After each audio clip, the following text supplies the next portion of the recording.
So here we're going to see how we can use a secondary dominant chords to substitute for diatonic chords that are a fifth away into the next harmony in the pattern, right? So what I've done is I've highlighted each pairing where that occurs.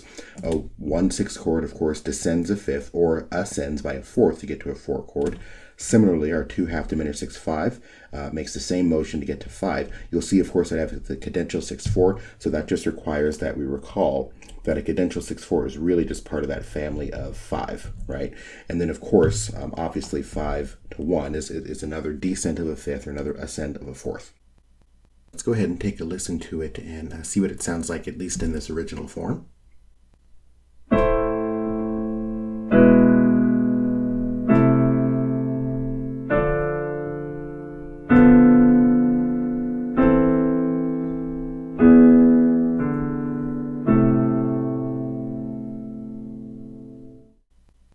So we'll use that 5/1 now as kind of the model for how I can turn each of these chords here as secondary dominants leading to the next harmony.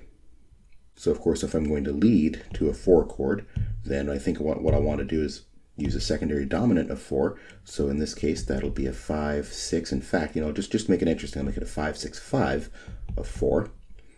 Similarly, to get to 5, I can use a 5/6/5 of 5. And of course, I've already done kind of the mental math, so to speak, to make sure I understand which notes I'm going to need to make each of these chords happen, okay? A 5/6/5 chord of 4 is going to require that I use an A, a C sharp, an E, and a G. And since it's a 6/5 position, I'm going to make sure to use that third, okay? Meanwhile, a 5/6/5 of 5 is going to use a B, D sharp, F sharp, and the chordal 7th will be A. And again, it's a 6/5 chord, so the third will be in the bass. And you can see I've already done some of that leg work ahead of time. This C sharp here will be in the bass. I'll just make that a sharp in just a minute here. Similarly with the D sharp, that'll be here. So it's kind of ready to go for me in some ways already, okay? As I noted, I already have C's and D's ready to go in the bass. I'll just make each of those sharp. So now I just need to figure out what other notes I need to change. So focusing on the 1/6 chord, I see that I already have A's in both the tenor and the soprano. So I've got to figure out, okay, well, which one am I going to keep as the A and which am I going to descend into the G?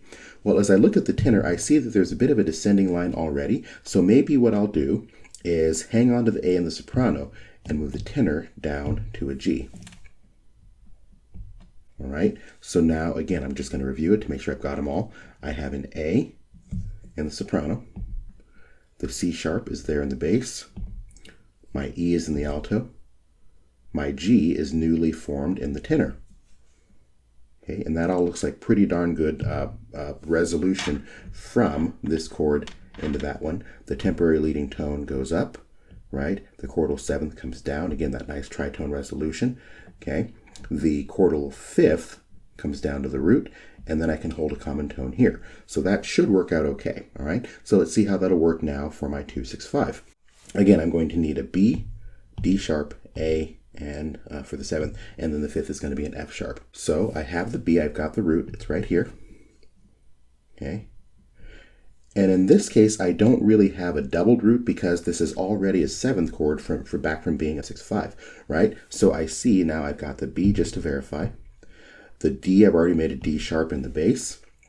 I need an F sharp. Well, the tenor has an F natural. So I think what I'll do is just go ahead and take that F natural and raise it to an F sharp.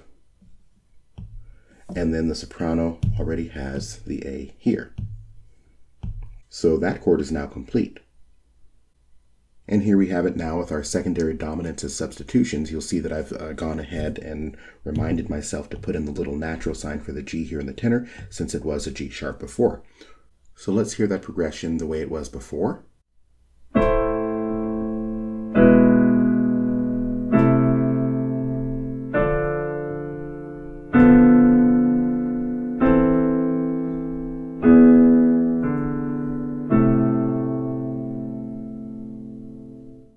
And compare it to what we have now.